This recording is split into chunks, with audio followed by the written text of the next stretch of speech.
जय श्री कृष्णा। जय जय श्री राधे।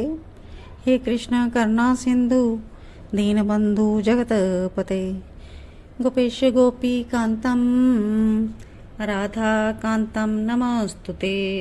तप्त कंचन गौरांगी राधे वृंदवेश्वरी वृषभानु सुते देवी प्रणामी हरि प्रिये प्रणामी हरि प्रिये। श्री कृष्ण चरित अमृतम भाग 99। आज हम श्रवण करेंगे कन्हैया की प्रतिज्ञा। आइए देखते हैं आज के एपिसोड में कन्हैया क्या श्रवण करवाते हैं।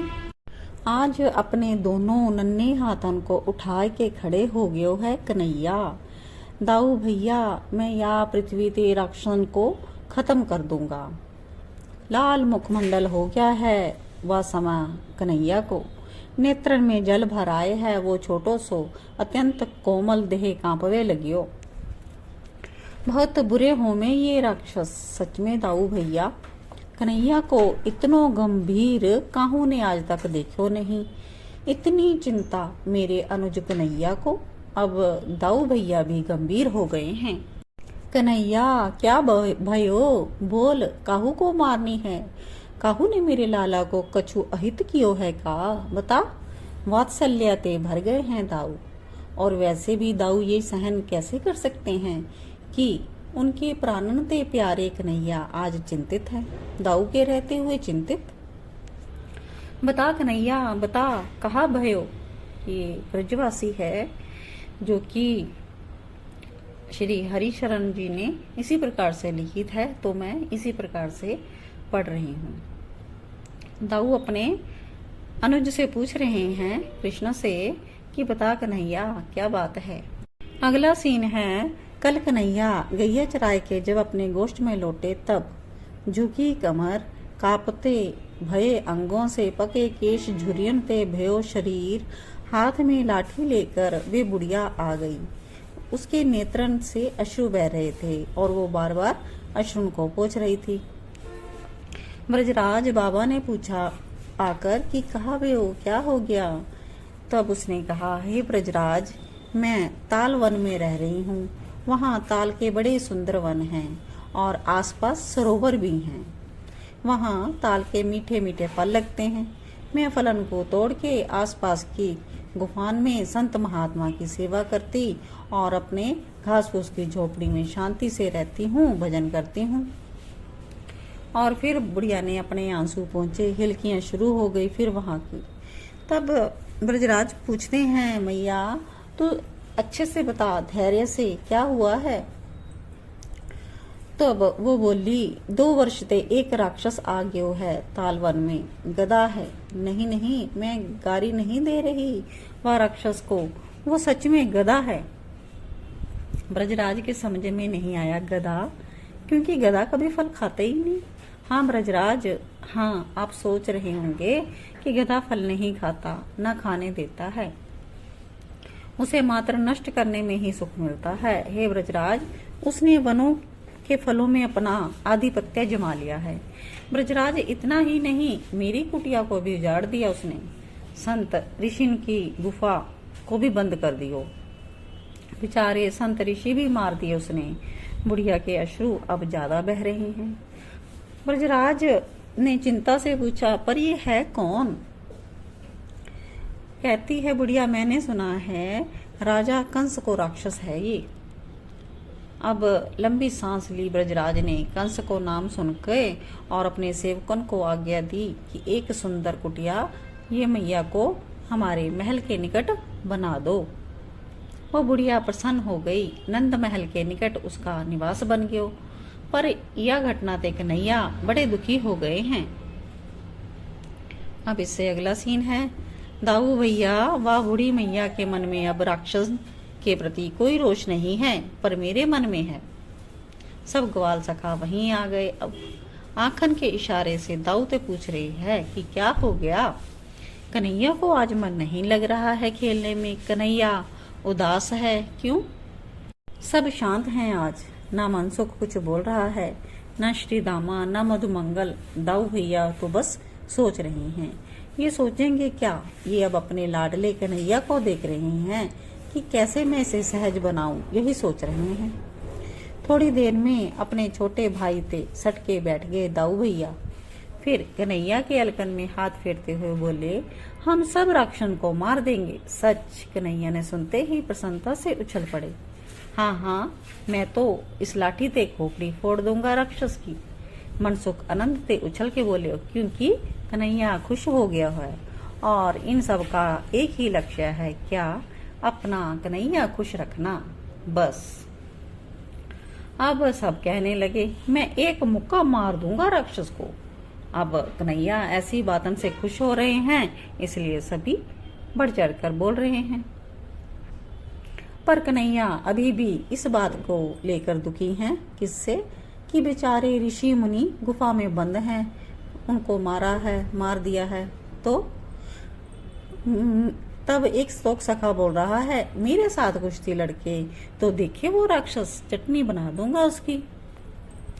पर कन्हैया ने गंभीर हो अब उस तालवन की ओर देखा, फिर बोले, दादा दूर जो दिख रहा है ना, वही है ना तालवन? हाँ, दाऊ ने कही, हाँ वही है। उस दिशा में कन्हैया देखते रहे बहुत देर तक। यहाँ तक ये एपिसोड फिनिश हो गया है, लेकिन मैं इसी के साथ नेक्स्ट एपिसोड यानी श्री कृष्ण चरित अमृतम का भाग 100 यानी कि पूरी सेंचुरी, ये बुक का एंड वाला भाग है। ये सेकंड बुक हम श्री कृष्ण चरित अमृतम की श्रवण कर रहे हैं, तो ये इसका लास्ट एपिसोड है, भाग 100, धेनुक राक्षस का वध। तो आइए श्रवण करते हैं कि तालवन में धेनुक राक्षस रहता था और उसका वध कन्हैया ने कैसे किया। आइए श्रवण करते हैं। तालवन को देखते देखते शून्य में पहुंच गए कन्हैया। ओहो, तो ये गंभीर ही बने रहे नंदनंदन। भक्तराज प्रहलाद के पुत्र हुए विरोचन, विरोचन के पुत्र हुए बलि और बलि का पुत्र था साहसिक। महाप्रतापी महाबली देवता भी इससे कांपते थे। एक दिन ये चला गया बद्रीखंड में। यहाँ नर नारायण तपस्या में लीन थे। ये क्षेत्र इस राक्षस को प्रिय लगा, पर उसी समय उस साहसिक असुर की भेंट हुई एक अद्भुत सुंदरी स्वर्ग की अप्सरा तिलोत्तमा से। दोनों ही एक दूसरे पर मुग्ध हो गए। साहसिक का बलिष्ठ देह तिलोत्तमा को आकर्षित कर रहा था और हाथ पकड़ लिया साहसिक ने। तिलोत्तमा शर्मा गई। अब साहसिक मुस्कुराते हुए अप्सरा को लेकर गए एक गुफा में। तो ये प्रसंग जो है ये उद्धव जी सुना रहे हैं विदुर जी को। कहते हैं कि तात ये बद्री क्षेत्र है, ये तप स्थली है, ये कोई भोग विलासता की भूमि नहीं है।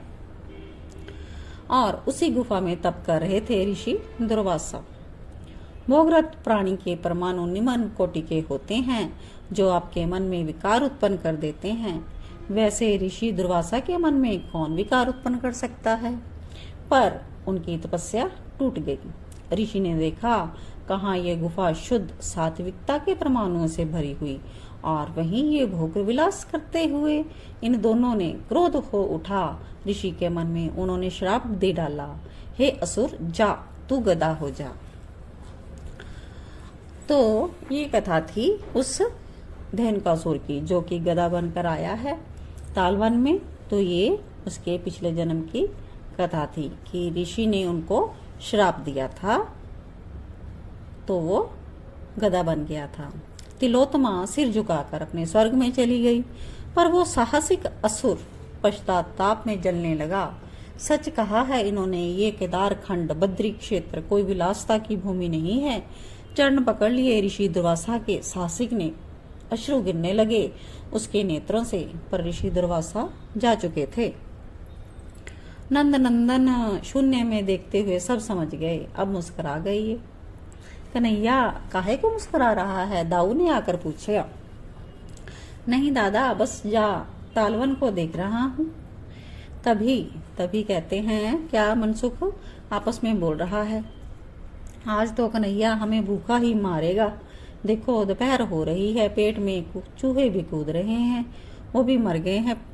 लेकिन कहा भाई भैया भूख भूल गई लगी है, तेरे को भूल लग गया है खाना।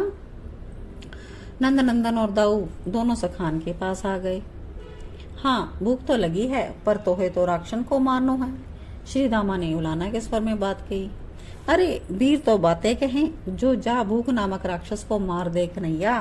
पहले तू लाला जा भूख असुर को मार, सबरो झंझट ही खत्म हो जाएगा। मनसुख ने अपनी बात कह दी। कन्हैया बहसे, पर घर से आज कुछ नहीं आया। अरे घर की छोड़, सामने देख तालवन, क्या सुंदर पके हुए हैं ताल के फल। देख क्या बढ़िया सुगंध आ रही है। भद्र सखा ने कन्हैया से कहा, पर मनसुख चुप हो गयो। जाओ फल है तो खावे के लिए है, जाओ फल खाओ, कन्हैया ने बड़ी सहजता में कहा। श्री दामा बोले, वहां असुर रह रहे हैं। अरे तो दाऊ तेरे साथ हैं। कन्हैया ने दाऊ को भी उकसाया। क्यों दाऊ दादा, जाओ रक्षा करो इन सब की। दाऊ चल दिए, आओ मेरे पीछे पीछे, कोई असर कुछ ना कर पाएगा। दाऊ चल पड़े आगे और पीछे ग्वाल बाल। मैं भी आऊं दादा, कन्हैया भी चलाए जोर से। नहीं तू रहने दे, मैं अकेला ही बहुत हूँ। दाऊ चल पड़े। और नेक्स्ट सीन है, ये तालवन में सभी सखा पहुंच चुके हैं दाऊ के साथ, लेकिन कृष्ण नहीं है इनके साथ। कहते हैं खाओ खाओ ताल वृक्ष के मीठे फल, शेष अवतार के दाऊ हैं। शेषावतार का रूप है बलराम जी। सब ग्वालों से तालवन पहुंचते ही कह दिया कि खाओ फल। सब खाने लगे फल, सब निश्चित होकर खाने लगे। कन्हैया ने भी विचार किया, अकेले यहाँ रह गया हूँ मैं भी चलूं। कन्हैया भी आ गए और कन्हैया को देखकर सब प्रसन्नता से उछल पड़े, खूब खाने लगे फल। पर थोड़ी ही देर में ये भयानक आवाज कहाँ से आ रही है। ग्वालों का फल खाना एकाएक रुक गया, क्योंकि ढेंचू ढेंचू की आवाज आ रही थी। भयानक चारों दिशाएं कंपित हो रही थी। सामने एक विशाल गदा धूल उड़ाता हुआ, और धूल इतनी उड़ रही है कि कोई किसी को देख नहीं पा रहा। कन्हैया जोर से चिल्लाए, दादा। अब सावधान हुए शेष अवतार दाऊ। सामने आकर खड़ा हो गया वो असुर, जो कि गधे के रूप में है। दाऊ ने विद्युत गति से मुड़े उस धेनुक नामक गधे के पैरों को जोर से पकड़ा, और संकर्षण बलभद्र ने चारों दिशाओं में उसे घुमाकर फेंक दिया। कन्हैया ने ताली बजाई, क्योंकि बलराम जी ने उसका एक ही बार में वध कर दिया। पर कन्हैया अब अति प्रसन्न हैं, और ये देखकर तो और भी प्रसन्न हुए कि देवताओं ने उनके दाऊ भैया के ऊपर पुष्प बरसाए। ग्वाल सखाओं ने आनंदित होकर खूब फल खाए, पेट भरकर फल खाए। अब ये वन असुर से मुक्त हो चुका था। इस बात की सबको प्रसन्नता थी। विशेष प्रसन्नता तो हमारे नंदनंदन को थी। बहुत बड़ा काम कर दिया दाऊ ने। वापस लौट रहे हैं वृंदावन थे अपने घर की ओर कन्हैया। क्या सुंदर रूप है यह समय कन्हैया को। मुस्कुरा रहे हैं, कानन में कुंडल नहीं है, पर कुंडल के स्थान पर कदम्ब के पुष्प हैं। बेजंती की अद्भुत सुगंधित माला है, और उनके घुटना तक झूल रही है। फेंट में बांसुरी है, पीताम्बरी हवा के झोंकन से हिल रही है। वाह वाह, क्या बड़ा काम किया आज हमारे दाऊ दादा ने। कन्हैया हंसते हुए सबको बता रहे हैं। दाऊ दादा भी फूल के गुप्पा हो गए हैं। पता है दाऊ दादा ने कितना बड़ा काम किया है। आगे का सीन बता रहे हैं और सबको बताते हैं कन्हैया। फिर हंसते हुए बात को बार बार दोहराते हैं। क्या किया है सब पूछ रहे हैं। मनसुख भी आनंद ले रहा, हमें भी बताओ। एक गधा को मार दिया है। ये कहते हुए जोर जोर से हंस रहे हैं कन्हैया। सब हंसने लगे। मनसुख तो लोटपोट हो गए। बता रहे हैं कि मेरे दाऊ भैया ने आज तो बहुत बड़ा काम किया है। तो बातें सभी ग्वाल बाल हैं। तो दूसरा कहता है क्या कर दिया ऐसा, हमें भी बताओ। तो क्या कहते हैं आगे से, एक गधे को मार दिया। तो ये कहते भी हैं और जोर जोर से हंस रहे हैं, सभी को हंसा रहे हैं। वो कोई साधारण गधा नहीं था। दाऊ दादा को सबका हंसना अच्छा नहीं लगा, तो वो कहते हैं कि ये कोई साधारण गधा नहीं था। अच्छा दादा, पर था तो गधा ही, और तुमने एक गधा को मार दिया, बहुत बड़ा काम कर दिया। ये कहते हुए फिर हंसने लगे। तू चल, मैं तुझे बताता हूँ, मोहे छेड़ रहा है। दाऊ गुस्सा आ गए। तात ये सब इस तरह आनंद लेते हुए, हंसी विनोद करते हुए नंद भवन में लौट आए। उद्धव जी ने यह चरित्र विदुर जी को सुनाया और वो भी खूब हंस रहे हैं। जय जय श्री राधे, जय जय श्री राधे। आज के लिए इतना ही। ये कथा कहते हुए सेकेंड बुक का यहाँ पर विश्राम है। अब थर्ड बुक जैसे ही अवेलेबल होगी तो मैं इसके आगे आपको कंटिन्यू करूँगी। श्री कृष्ण चरित अमृतम, श्री कृष्ण की लीलाओं का हम और भी आनंद लेंगे। जय जय श्री राधे। जय राधे जया राधे राधे, जय राधे जया श्री राधे। जय कृष्णा जया कृष्णा कृष्ण, जय कृष्णा प्यारो श्री कृष्णा।